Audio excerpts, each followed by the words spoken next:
खुशामदीद नाजरीन। मुफ्ती मोहम्मद शमीम खान साहब हमारे साथ मौजूद हैं। रूहानी इलाज पे हम बात कर रहे थे। तारिक महमूद साहब से बड़ी सैर हासिल गुफ्तगू हुई।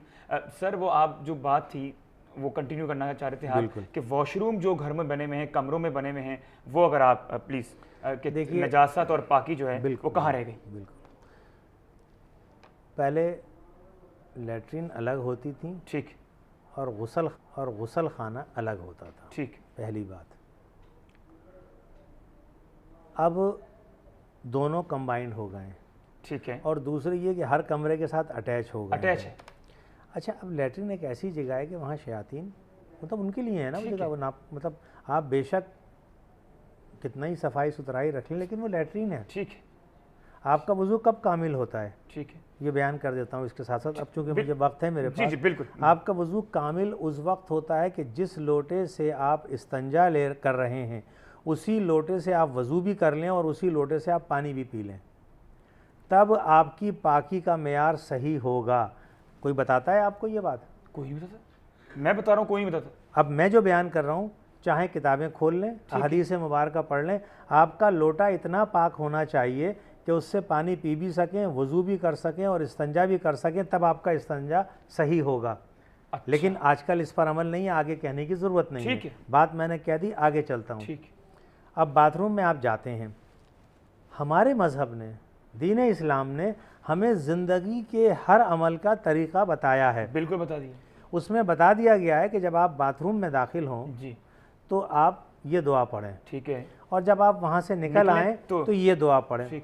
लेकिन शायद हम उस दुआ को, मेरा अंदाज़ा है बहुत कम लोग पढ़ते हैं, ठीक है, नॉर्मली लोग नहीं पढ़ते। अगर वो उस दुआ को पढ़कर जाएं वाशरूम में और वापस आने की दुआ पढ़ें तो वो हर शर से महफूज रहेंगे, ठीक है, क्योंकि अल्लाह सुब्हानहू तआला उनकी हिफाजत का ज़िम्मा ले रहा है। बिल्कुल। अब छोटी सी दुआ, अल्लाहुम्मा इन्नी आऊज़ु बिका मिनल खुब्सि वल खबाइस, ठीक, ये अगर हम बाहर पढ़ लें, ये अंदर जाके नहीं पढ़नी है, ठीक है, ये बाहर पढ़ लें और जब बाहर आएँ तो सिर्फ एक ही जुमला कहते हैं, बड़ी आयत ना पढ़ें, गुफ़रानक का। तो आप जब अंदर दाखिल हुए तो हिफाजत में चले गए, और जब वहाँ से निकल आए तो आपने शुक्र अदा कर दिया, ठीक है, आपको कोई प्रॉब्लम नहीं होगी। बाज़ घरानों में मसाइल के हवाले से मैं अर्ज़ कर रहा हूँ कि लोग आए हमारे पास परेशान कि ये मसला है, ये मसला है, इलाज के लिए आते हैं लोग, मौलाना ये बता दीजिए, मुफ्ती साहब ये बता दीजिए, शहीम भाई ये मसला है, ऐसा है, कुछ समझ नहीं आ रहा, ये परेशानी आ गई है, तो हम उसे डायग्नोस करते हैं, मुख्तलिफ़ तरीक़े हैं उसके, मैं तफसील में नहीं जा रहा। मैंने कई लोगों को कहा कि देखिए इस ख़ास मकदार में आपने ये जो वाशरूम जाने से पहले दुआ ये पढ़नी, ये पढ़, तो बड़े हैरान, क्या मौलाना ये कोई वजीफ़ा है?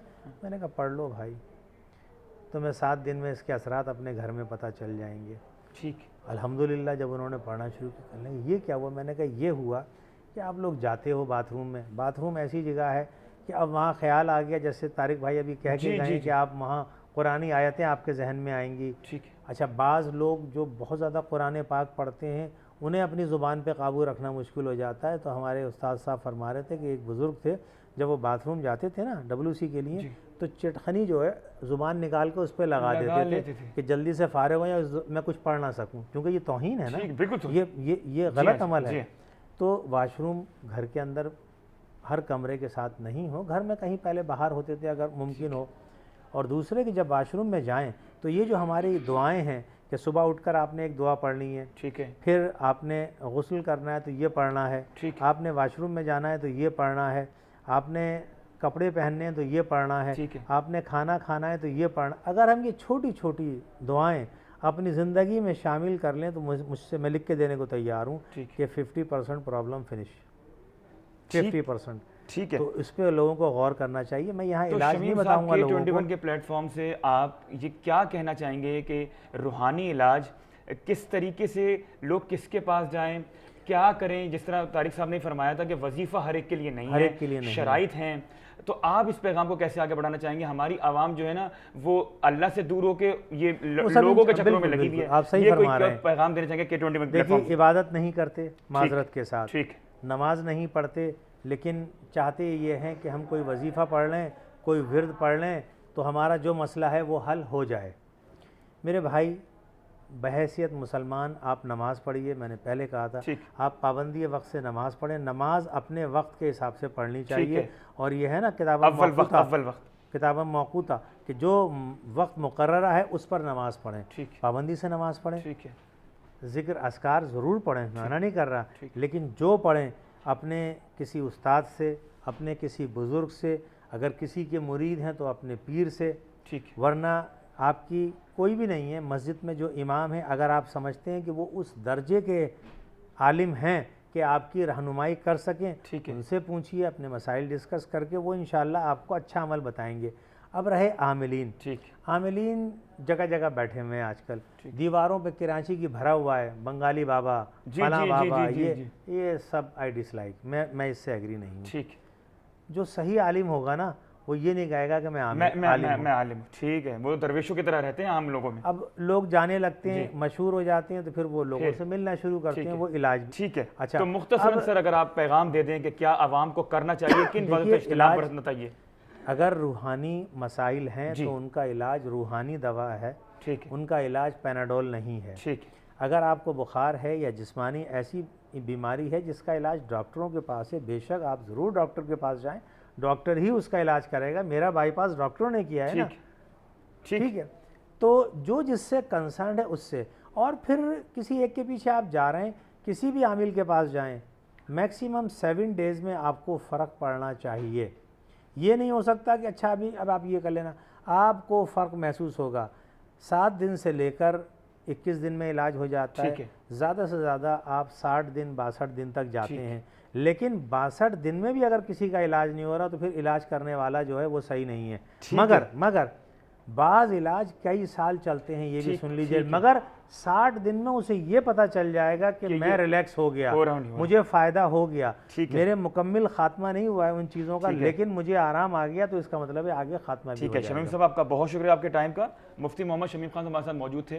रूहानी इलाज पे हम बात कर रहे थे, और बात मुझे कब कहने की ज़रूरत नहीं है, तफसीलन बता दी है मोहम्मद शमीम खान साहब ने कि किस तरीके से आपको किन बातों से इज्तनाब बरतना है, क्या बातें करनी है। इन सब बातों में एक चीज़ कॉमन है, आप पे जो चीज़ें फ़र्ज़ की गई हैं परवरदिगार की जानिब से, उसकी जो है वो आप अहकामात जो है उसको बिल्कुल सही तरीके से अव्वल वक्त के अंदर जो है वो उसको अदा कीजिए, तो इंशाअल्लाह आपको परेशानी नहीं होगी। इसके साथ ही अली रज़ा को इजाज़त दीजिएगा, मुफ्ती शमीम साहब को इजाज़त दीजिएगा, और मैं चाहूँगा कि आखिर के अंदर, आखिरी लम्हात में अज़हर नकवी और असद नकवी अगर आप एक कलाम खूबसूरत सा पेश कर दें अपनी खूबसूरत आवाज़ के अंदर, तो फिर हमारी नशरियात जो है ना वो इख्तिताम हो जाए। इश्क़ मुस्तफ़ा ऐसा बस गया है सीने में, या रसूल अल्लाह,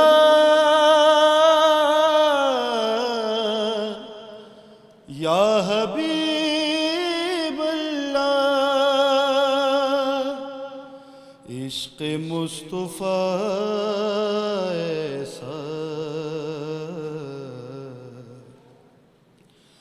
बस गया है सीने में। इश्क़ मुस्तफ़ा ऐसा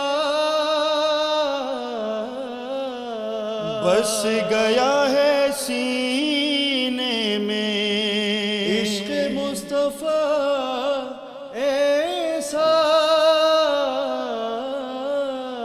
बस गया है सीने में। यहाँ पे हूँ लेकिन दिल मेरा मदीने में, मैं यहाँ पे हूँ लेकिन दिल मेरा मदीने में। मुझको भी अता सदका कुछ तो हो नवासों का, मुझको भी अता सदका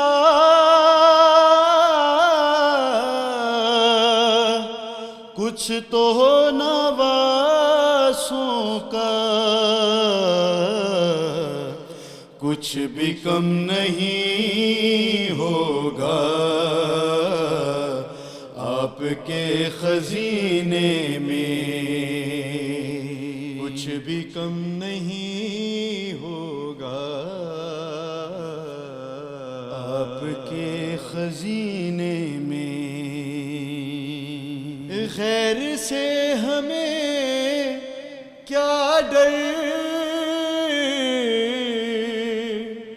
अपने काम होते हैं। गैर से हमें क्या डर, अपने काम होते हैं। इश्क़ आले पैगंबर है हमारे जीने में। इश्क़ आले पैगंबर है हमारे जीने में। जिंदगी तो कुछ ना थी,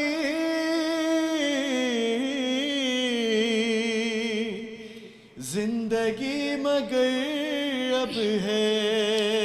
जिंदगी तो कुछ ना थी,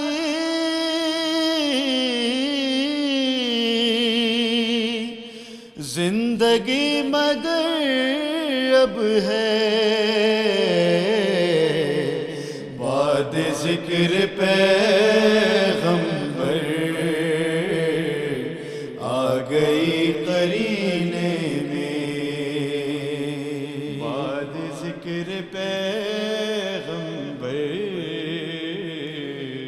आ गई करीने में। और नूह की तरह तुमको भी निजात मिल जाए। नूह की तरह